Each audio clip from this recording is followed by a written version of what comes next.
Hi everyone. This is very short notice, so you'll we're gonna play this by ear, and I'm really excited about sharing with you. I've been with Nikki on one of his tours. He came with guests to Facebook about a year and a half ago, um, and I think what would be interesting to share about is a bit about my current work at Facebook, what I do here.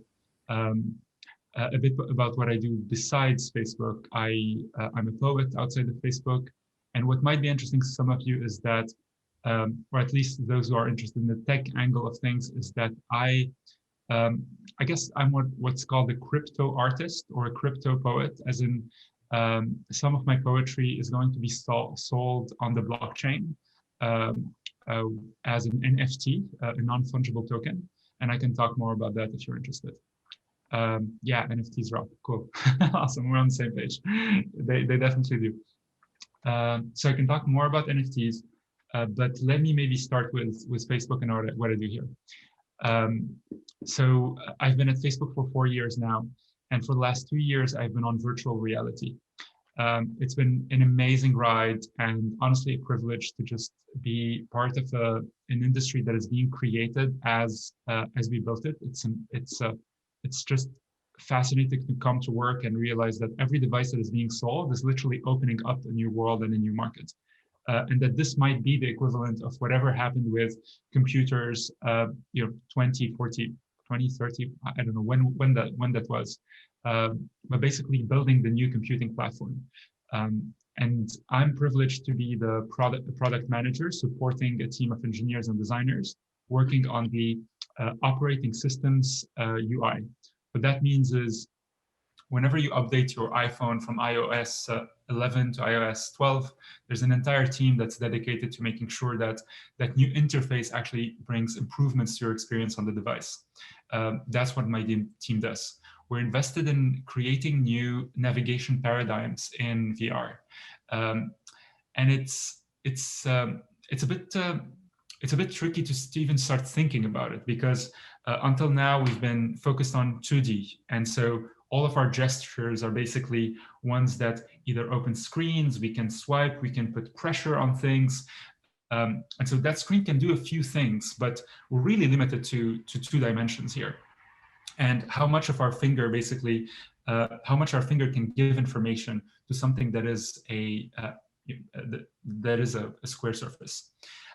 Now add a new dimension, as in just like at one point iPhone introduced pressure on their phones. Imagine what happens if that field of pressure is actually infinite. Imagine that you are literally adding the z-axis to something that was x and y. And so if you were to close your eyes right now, and if you were to imagine all of the applications on your iPhone, but now laid out in space around you. It's not too complex an exercise. You can imagine an app for your emails, another app for your social media, an app for your photos, etc. And maybe you click on them and it opens up something. But then if you push that paradigm a bit more, why would an email actually be an app? Why would it be a single square? Why can I not blow up that application and really think about what it is fundamentally? And if you think about what an email application is fundamentally, it is a way to communicate with people, period. Every single application you have on your phone is literally a way to interact with people and businesses. You can open your eyes if you close them. Thank you for doing that exercise. And so if you really just look through your phones and through every single application you have there, it is just that. It is just a way to connect with other people and businesses. And businesses fundamentally are people as well. And so Facebook's vision for virtual reality is effectively to recreate what is no longer possible in the real world. Because of distance, because things are so complex, we have to reduce them to something that is more understandable. But if distance was no longer an issue, if you could meet with anyone face to face in a world like virtual reality, then things can be reduced to what they used to be, or what they should be in a way, truly human connection. And it's a very, it's a long-term vision. It is one we're working towards. but it's basically what all of this is building up to. Now, a few steps back to more the medium and the short term, what you will see if you have a virtual reality device today, or if you buy one, is something much more, you might be more used to the interfaces you might see. What we've done effectively today is that we've brought the screens that you have only in virtual reality. So the screen you're looking at now, just imagine that you're looking at it within virtual reality. There are two devices out there called Quest and Quest 2. My team was responsible for the UI and the navigation on both of them. And they're selling off the shelves. We're really lucky the product has found product market fit. And if you were to put on that device today, you have a taskbar, a bit like Windows, and then you can open up different windows. And where we might see, where we're looking forward to seeing more adoption in the future, beyond the gaming use case that VR is dedicated to today, is one where people who are interested in literally carrying out on their entire work life from place to place without having to carry a computer and 3 screens and a phone, is what virtual reality might be able to unlock. A portable virtual workplace, basically, that you can take with you wherever you go. And that is something that's starting to happen today. People are using virtual reality for that. The pixel density is catching up, so it doesn't hurt your eyes anymore to just be there for a few hours. The precision with which you can move your hands and actually capture elements is also catching up. Our models are becoming pretty sophisticated now. And soon, in the future, we will ship devices where you don't even need controllers. You'll actually just be able to use your hands. So that's kind of the overlay in the landscape here. If you are in education, there's I'd love, we can open the floor to questions in a second. But to sum up what I just shared, the future is one where we go away from these UIs we got used to, or at least move a bit away from them to reestablish human connection. The short term, the way we get there is by making sure that more and more people adopt this device and find value in it. Right now, it's mainly gamers, but slowly people, workplaces and workers and independent workers, or even like people who need very sophisticated setups are adopting the device. And that's how we'll start inching towards a more complete computing platform that really reinvents the way we interact. Any questions? Floor opening up, right. Mark, go ahead. Yeah. Well, I'm curious about devices and the architecture's open, i.e. its survivability. Like, I'm looking at the $299 Oculus device, and my main question is, am I going to be needing a new device in 3 years? And what's like your most highly recommended thing to get for all of the factors that you included in your discussion? And I have a much better question than that, but I just want to start with that. Yeah. No, I mean, purchase decisions are so important, so I'm with you here. I would buy the $299 actually. I don't think you will not be missing out on, my advice is go for it. It's going to be valid for at least 4 to 5 years. Things are going to be backward compatible. We're making sure of that. There's another like sub question in your question, which is, what about sustainability? What about, are we also doing what all phone companies are doing today, which is having to buy a phone every 2 years? Or are we going to reinvent that model? And it's not really something that's top of mind for the organization, to be honest. But it's it is one that it is for me, and it's a bummer that we're not more invested in sustainability at this stage.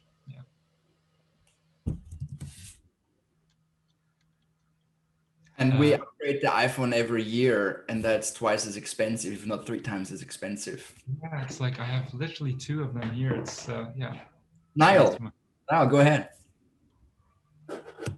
We can't hear you, man. Unmute. No, you're muted. Sorry. Gosh.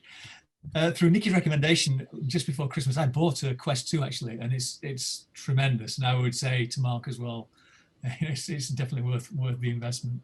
In terms of the education, because that, I mean, you know, a number of us are involved in that, and me probably more on the corporate side. And I've had a couple of meetings with Engage, the Engage VR. It's on the platform. Anyway, they're an educational. They focus on education, and I absolutely see the opportunities in creating really engaging experiences with participants who are learning at different levels. My question really is around, how do you see the adoption rate with corporates in that education space? Where are we on the adoption curve, and how quickly do you think it can sort of move forwards? That's a great question. So are you thinking schools, universities? No, it's more corporate. So it's working with large corporates, you know, in innovation training and strategic thinking and so on. Yeah. So you, the biggest movers here are Walmart, I think Target as well, and we've worked directly with these companies. That all of this information is public, and these are companies that buy millions of devices basically to train their employees. Quest 2 has been an amazing news for them, because until now they've had to use one of these what we call 3DOF, or 3 dimensions of freedom devices, whereas the new devices are 6 dimensions of freedom. And this will enable them to bring hands to all of these training and educational classes. Whether adoption is going to take off, or whether we're still early days, I do think the virtual reality is 10 years away probably from a much larger adoption. So it's which is a challenge when working in the industry on a day-to-day basis, because we see how much excitement there is with the early adopters. Yes, there are millions and millions of them, but that's still very small. We're away from the billion here. It's definitely, and being part of Facebook, we have this tension, because Facebook is 2.2 billion users, whereas we're still in the millions. And so the tension that we need to service a much larger audience potentially, and yet at this stage that is all we are. We can't, an exponential growth at best would make us serve hundreds of million maybe, but that's still years away. And so if I were in education, if I were you, I would keep an eye on virtual reality, but I would not just, I've seen businesses completely pivot to virtual reality, and it is, unless you have it's one of these businesses where it needs to be a niche, but that potentially serves a very acute need for a big corporation that needs it. And so if you're the company that's going to service whatever English corporation that needs remote training, that is absolutely the right place to be. But if it's more of a, my main business is education, and I am launching maybe virtual reality will come and supplement whatever I'm doing, that's not the way to go. I'd make virtual reality the core of the business and just focus on that. These are the companies I've seen succeed. Yeah, that's really helpful. Thanks. Halim, one question. So, I mean, you were now talking about education, but I think it's basically valid for all the other industries as well. Now during Corona, we have seen this like completely new ways of how young people are educated, and all this topic of being disconnected, e-learning, and all that stuff. Assuming virtual reality will provide us with better solutions in the future. I don't know. You send your avatar to school and you do the stuff, and it feels like you're in the classroom. Do you still think that this connection that we are craving for right now, that everybody is missing so badly right now, do you think this will be replaced with virtual reality technologies in the future? Yeah, no, is the short answer. I agree. Yeah, we can get very close. So we have a research department at the company, and there's a lot of research and development happening here. the mind can be fooled to a pretty, to a big extent. So when you are in virtual reality and you see someone moving their hand and their lips moving at the speed of their words, your brain will pretty much make you think that you are connecting in a meaningful way. But I do think it's fundamentally different from being in the presence of someone. Yeah, we'll get close, but it'll never be a replacement. So you think even though we can, I don't know, create the feeling of touch and all that stuff, it's not going to be possible to.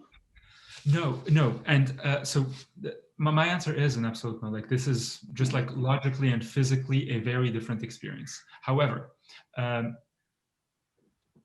that doesn't mean that we can underplay the consequences of a technology like this. If you think through it, every single technology is at its essence a transportation technology. By that I mean Zoom is its transportation technology. It's replaced planes effectively in a time where we can't use planes. I am here with you and you can see me and experience me. However, the reason why we are going back to offices at the end of this year, at one point when vaccines will have been deployed, is that there are still things that technology cannot replace. And so the transportation technology source is not there yet. Virtual reality will make it possible for a whole new range of people to work remotely. Why? Because collaboration on a whiteboard, being present, the feeling of being present in a room is going to be possible. It will, I do believe it will replace the workplace. It makes total sense.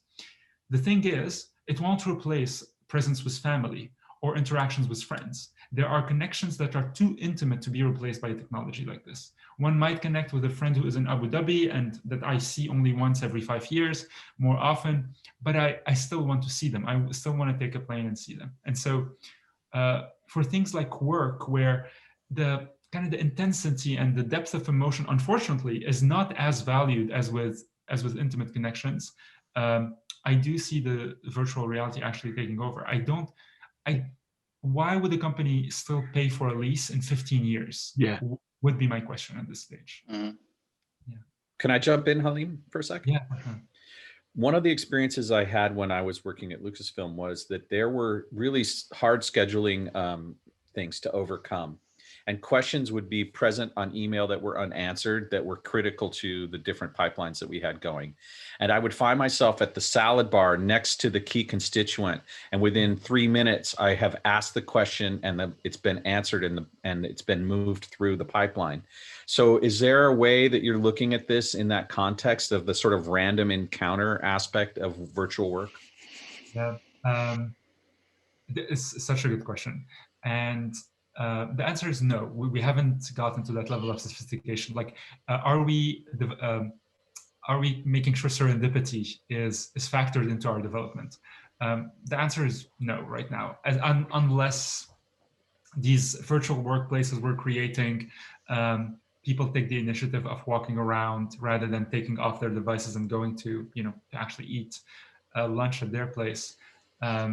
Yeah, I don't know how that would happen actually at this stage, but it is something to keep in mind for sure. Corporate mixers or corporate virtual cocktail parties would probably be the best way to. Yeah, absolutely. Yeah. This is why, so right now there's a big question of whether we go back to the office or whether we're hybrid or fully remote.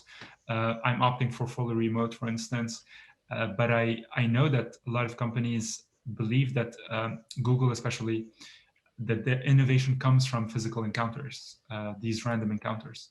I do think the jury is out on this one. We won't know. I mean, fortunately, the pandemic is only going to be limited to a couple of years or a year and a half, versus 5 years to actually get an A/B test and data. Yeah, so we might never know. May I ask another question? Yeah, please. I personally have ambitions around the NFT space, and I find a barrier to entry around how do I create the assets? How do I find marketplaces for the assets? And I'm wondering if you can make reference to any kind of, place where I might really in one place find what I need. For sure. Yeah. Super simple. Let's get to that in a second. Actually, do we want to close? Okay. Are there any other questions about virtual reality? And then I can jump into the NFT world. Maybe just one very quick one, if I may. And it's around, I think you mentioned there are some environments for sort of learning. I'm just thinking, is there a good environment that Facebook has or others that you're partnering with, platforms for, for me to run a session or a workshop or something with participants? Yeah, so Facebook has something called Horizon. I can share about it. Horizon, Oculus. I'll share the link so that everyone has an idea of what I'm talking about. And Horizon is the world we've created. It's one where integrity is actually top of mind. And by integrity, I mean safety of our users. A lot of these worlds out there that have been created are prone to abuse, bullying, trolling. And so we made sure from day one that we were creating something that was safe, where inclusivity and safety are top of mind, number one. And so that's what Facebook has created. There are ambitions for Horizon to create spaces like this, but it's really up to users to do whatever they want with a world like this one. Yeah, it's pretty much Horizon wants to be the Facebook of virtual reality. Just like on Facebook, some education groups might start a group and start talking, create a conversation for their users. Same on Horizon. It's a self-made world where users can gather and congregate and do what they feel like doing. You can create rooms or spaces to interact as well, yeah. Exactly, yeah. Even games, developers can create games and launch them in there, yeah. Great, thanks. Yeah, for sure. Cool. I can transition into the other So stuff. let me give you the perfect bridge. Yeah. Is there a space in virtual reality where NFTs are needed and a place to make money? That's a great question. So there are lands, like virtual lands, that are being bought and sold on NFT marketplaces. I think they could be used in virtual reality, but they're mainly being used by game developers right now. So some game developer might create a land of sorts and then sell it as an NFT. Let me preface all of this by an intro to what NFTs are and how I got into them. That might be helpful. Outside of work, I'm a poet. I write poetry. It's something I've been doing since I was 16. I published a book in French when I was in school in Lebanon, in Beirut. I'm Lebanese. And poetry continued being a big part of my life. When I got to Facebook, I published another book in English, and another one, and another one. And so it's been 3 years, and every year I've just so happens I've published a book of poetry. And so it's a growing practice in my life. To me, poetry is a way to hack language or use language to hack meaning. It's a very deep way to question how narrative and story functions in our minds. So it's a way to question what we've taken for granted for a very long time. I can talk about poetry for a long time, but in parallel, in the last year, as you know, some of you might know, Bitcoin has gone up, cryptos has gone up, altcoins have gone up, and I've held some crypto for a while, and so there was partly the excitement of just like growing wealth without having to do anything, but then I just dived into the space and started getting curious, and there are a lot of things happening in the crypto world. Everything from yield farming and DeFi, which is decentralized finance, and effectively a full-blown system to replace banking. If you really look at it and spend enough time in that space, you start questioning why you even put your money anywhere else, which is mind-boggling right now. It really feels like a parallel world, especially when you see the yield and the revenues that a space like that makes. But then in parallel, all of this banking alternative is really a way to make all of these altcoins, alternative coins, more valuable, and make sure that they are being traded and being circulated around the system. But all of these coins are fungible, which means that if you give me a Bitcoin and I give you a Bitcoin, nothing happened effectively, right? It is the same exact currency that was exchanged. It's a fungible token, meaning all tokens are the same. However, in parallel, a new kind of contract was created about 2.5 years ago now. And it was already there in the inception of the earliest currencies, Ethereum, effectively.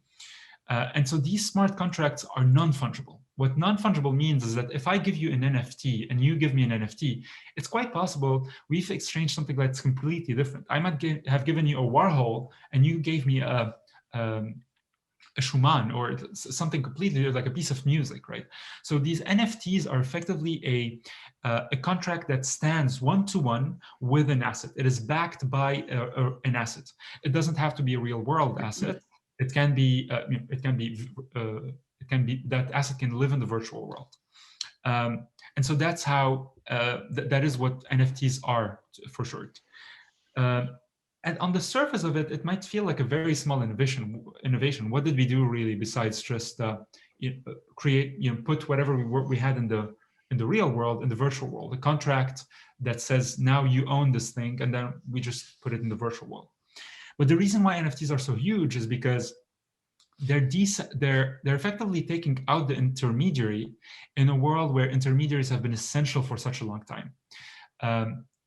If you want to buy a piece of art, you need to go through a dealer or an agent who knows the artist, who puts you in touch, who negotiates the price, etc. In this world, if an artist creates an NFT for their piece, they are able to sell it to you immediately. There are no more intermediaries necessary. More so, NFTs introduce something that is it can be amazingly. It's really like it was never seen before in the world of art.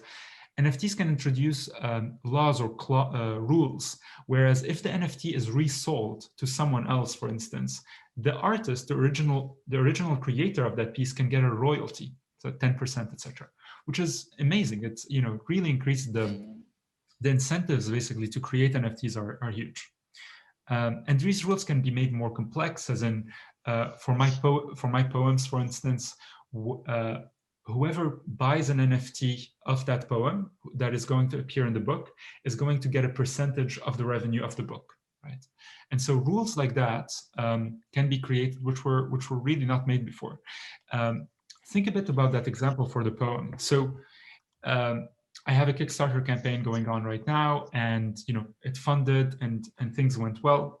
And one of the rewards is an NFT, basically owning one of the 30 poems in the book. If you own that poem, seems a lot like options and derivative rate. It's not. I'll talk more about that, Marcus. But good point. So if you buy one of the poem NFTs in the book, you're going to get a revenue from the sales of the book every time that book sells. What that means is that if all the poems in the book are sold to people, I still own, I still have an incentive to write the book and publish the book, because I'm going to get a royalty from all of these poems if they get sold. But more interestingly, these 30 people that now effectively own the book are also incentivized to promote the book. And so it kind of turns every art piece into a company, almost like a venture, where people can all get excited about bringing this to the world and sharing it. There's another subtlety, and maybe I'll close with that before going into more practical stuff, Mark. One big thing is, for a long time, art ownership has meant depriving people from the consumption of that piece of art. In other terms, if I buy a Warhol, that Warhol is going to sit in my living room and you cannot see it, and no one else can see it. It's only for my pleasure. However, we're in a world today where art has effectively become an Instagram post, and everything needs to live as an Instagram post. Everything needs to, to be able to even exist. You need to be on social media. You need to exist as an image. And an amazing book about this is Susan Sontag's On Photography, where she really describes the world of today, how the world is an image world. We only consume the world through imagery. We cannot imagine or conceive of the world outside of imagery. And so in a world where things are imagery, what do? You have to put your art out there. And that also means that the art owner who used to collect art for their pleasure and only to be the only one to be able to enjoy a Warhol in their living room can no longer do that. What happens in the world like this? What does ownership mean when every artist is putting their entire art on Instagram? Well, very simple. Ownership needs to change. It needs to become something very different. Ownership becomes a kind of patronage where you are only owning the art piece to support the artist. Ownership becomes almost like a kind of prestige more than a way to deprive other people from the consumption of that art. And so consumption and ownership are now separated. They are not they're not bound anymore by a single thing, right? Because today art is digital. And so NFTs have really captured that ownership and consumption are no longer the same thing. They coexist. They're completely different, actually. The people who consume something and the people who own something are very different people, and they do it for very different reasons. And NFTs make it possible. That's the overview of NFTs. There are quite a few platforms out there, and there's a lot happening in that space. Where I would start, Mark, is in a place called superrare.com, and I'm gonna share these, and rareable.com. So superrare.com is the bigger one, and that needs an application, etc. But the one that's very easy to access is Rareable. Here. And so basically anyone can create their own NFT on Rareable. It's a community-owned NFT marketplace. What's really cool is that by creating assets and NFTs on Rareable and publishing them, you also get, which is, this is where we enter this parallel world. You start owning you start owning the currency that Rareable is creating, which is, I think, RARI, which is like fascinating. I mean, fascinating in so many ways, because this is like actual money that you're being given until the day where that token isn't worth anything anymore. But it's almost like, imagine if you were on Instagram and every time you post something on Instagram gave you a fraction of their shares. That would be like, that's a very different world we're talking about here. And it's, it makes sense because these people, like whoever started Rareable basically wanted to incentivize people to post on Rareable. And so they flipped the model of, I am creating a platform that you're going to take advantage of, to this is your platform. Wherever you create, you own, and you also own the platform. And that is the key to decentralization. It is a flipping of the model. Imagine Facebook was owned by Facebook users. Imagine Instagram, I'd be, I'm sure someone in the company would be questioning these assertions, but it's, it's a very, very wild world. And so, it's mind-boggling, and it's very interesting to consider. I do think, the question that's coming up for me in terms of art and poetry is, do you think that NFTs invert the scarcity equals higher value model? Wow, such a great question. I don't think so. Let me say. So having a contract on an NFT that said only one person could own it would maintain the old paradigm. So let's think about scarcity and what scarcity means, right? Scarcity does not mean if scarcity means that it's a disequilibrium between supply and demand, then yes, it's the same old thing. Because all of these, what you mentioned, Mark, at the beginning, like, where do I sell my NFT?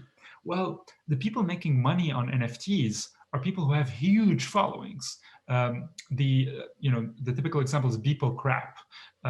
His actual name is Beeple Crap. I'll send you all the article. So Beeple Crab made a good $10 million basically in the last few months, just selling his art. And Beeple Crab has 1 million followers or even more on Instagram. And all he needed to do effectively is advertise his work on Instagram and his NFTs and get followers to buy it. And so the supply was huge, demand was very small, though he publishes something every day. And he has a very interesting way of, so his NFTs are physical artifacts that he creates, though it doesn't mean anything, but he basically sends people almost like a small visual of the work to their addresses with a QR code that basically confirms that they own it. And Mark, that'd be interesting if you're looking into, so, you know, I created something, but it's digital. How do people feel like they own it? I think Beeple is doing something awesome there. I would check out his Twitter and basically what he's shipped this far to people and how he does it. I'm really grateful for this insight as a musician and someone who is living with a painter whose work sits in this house and doesn't get anywhere, no one sees. I'm really intrigued by this. And then the third layer of intrigue that I have is the idea of a environment that is a VR environment being something as an entity that wants to purchase my NFT to populate their environment with. Wow. Right. So for instance, let's say I had a collection of old DC comics and I scanned them. They're mine.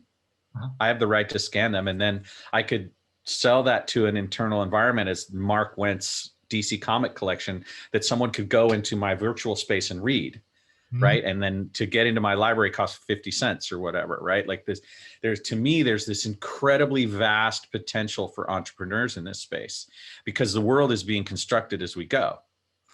That's amazing. Wow. I've never actually thought about the intersection between VR and NFTs, probably because I feel like the blockchain is actually moving much faster than VR. Like it has immediate utility, whereas VR is almost like, you know, it's coming.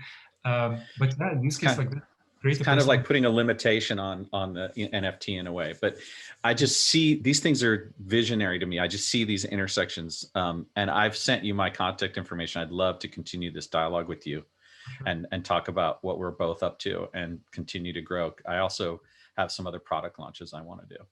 Awesome. That's in real world. I'm curious, actually, does anyone else have any interest or curiosity about the crypto world? Yeah. Well, it's I've just sent a little post actually. I about 5, 6, 7 years ago, I just bought a couple of things of digital art. I don't think it's NFT based, but it just resonates with what you're saying. I just connected it there. It's S edition art, and there's some big artists on there. You know, Damon Hirst has got some stuff. You know, where he does 10,000 copies of it, and you buy a relatively small amount, but you own that one piece of digital art. And you can trade and sell as well, actually. So it's more traditional. So I don't think it's quite what you're saying, but it seemed like it was almost a forerunner to the NFT approach to art. And maybe it is NFT based. I'm not really qualified to comment in terms of what's behind that, but it's quite interesting. Worth having a look if you're interested in, you know, for people on the call interested in that. For sure. Yeah. Thank you. It seems very, very similar.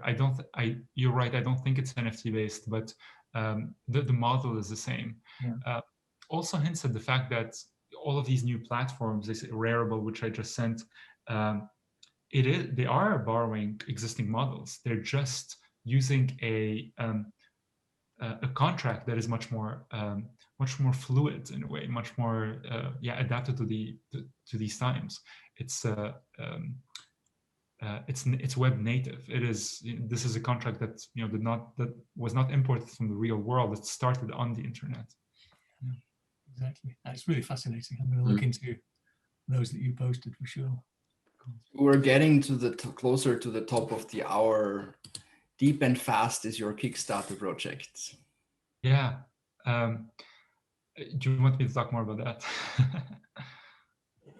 I want you to talk about this, and I'm going to close when you introduce it first, and then I'm going to add something to it. Okay, awesome.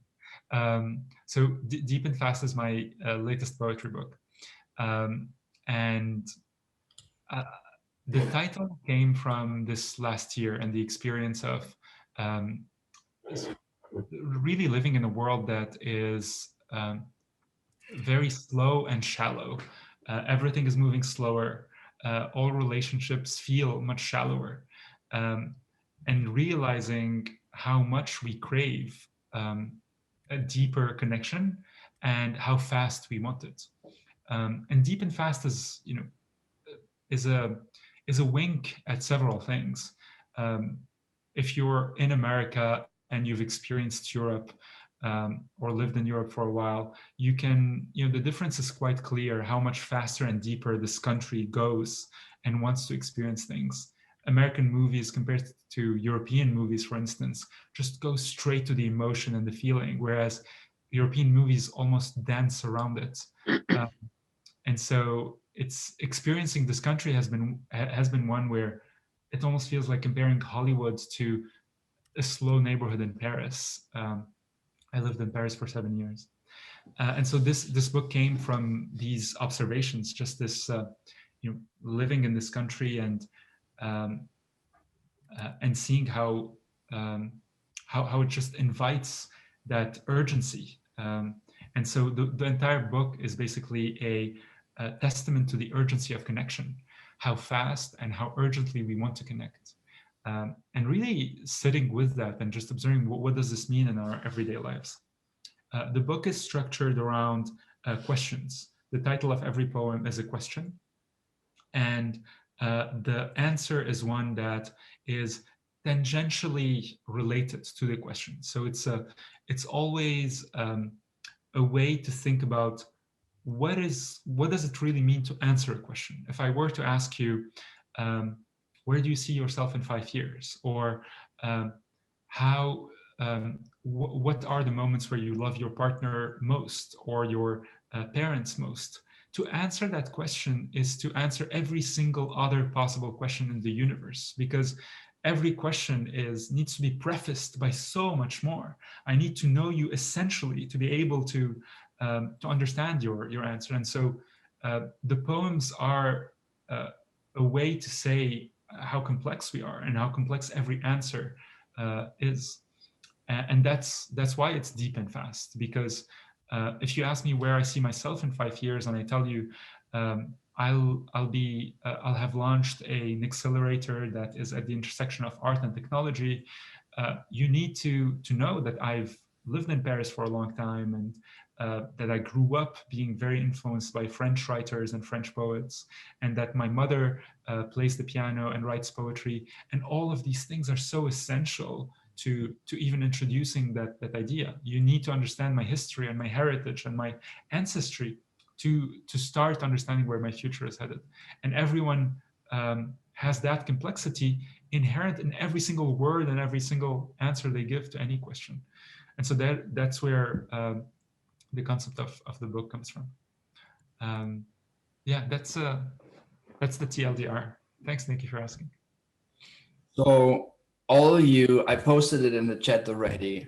All of you are backers of this book and of this Kickstarter campaign. I'm not saying this because I'm generous with your money. I'm saying this because I'm going to back for each of you one perk. I'm going to look into this and you'll be the beneficiary of this support. So you're going to have the book. That means a lot. Thank you. On behalf of Nikki, thank you to you all. I hope it went fast, delivered by July 2021. Yeah, it'll take some time. So you're all backers. Oh, man. I'm going to take care of it. And that was a journey into the future. A very exciting conversation, great energy. I love it. Also, thank you for everyone else here in the room. I think that was a mutual thing here happening. Really great. I loved I really love the energy. I can remember last time when we've met at Facebook headquarters, and there was a different energy of the group. And this time I felt like this is really powerful and strong, and there are people with same beliefs and visions and ideas and inspiration. I really enjoyed this. Yeah, same here. Yeah, if there's more of it, if you all are meeting again, etc., I'd love to be part of this. Let me know, Nikki. It's been a pleasure. Here's one thing: be careful what you're saying, because from today, and there's actually no way that you can get out of this. In a month from today, in the week of February 21st, I think it's a Monday, I'm starting the first Silicon Valley Inspiration Tour in VR. Cool. Wow. Okay. Participant will have a Quest 2, and I'm taking care of this. I'm actually have a call tonight with, I don't know if you know her, Diri Sari is her, Diane Irizarry, whatever. Because I will have to figure out logistics about how many Quest goggles I'm going to purchase this year and how it's going to work out. So every participant will meet in Altspace. I have real estate in Altspace, but I'm sure we're going to have a bubble or something meeting when we meet with you. That's probably going to be at your own VR environment. But I'd love to have one session in VR with you if that's okay. Sign me up. Yeah, awesome. Cool. Excellent. Yeah. The VR tour already settled. Cool. And I know that there are 2 participants for sure already, because they already have the gear. One and now for sure will be there. I'm not sure about Mark, but that's going to be a separate conversation, but that's going to happen in February. So this is an experiment. I have no idea where this be going, and I'll only do 1 session per day, because I think 1 hour in the virtual space is long enough. Yeah. So thanks again for being here. Thank you, everyone. Yeah. Thank you. 5 minutes. Thanks for all your questions. Thank you. Yeah, thank you, Halim. It's been brilliant. Halim, have a good one. Enjoy the rest of your day. Yeah, please do. We are. Yeah, fabulous. Bye.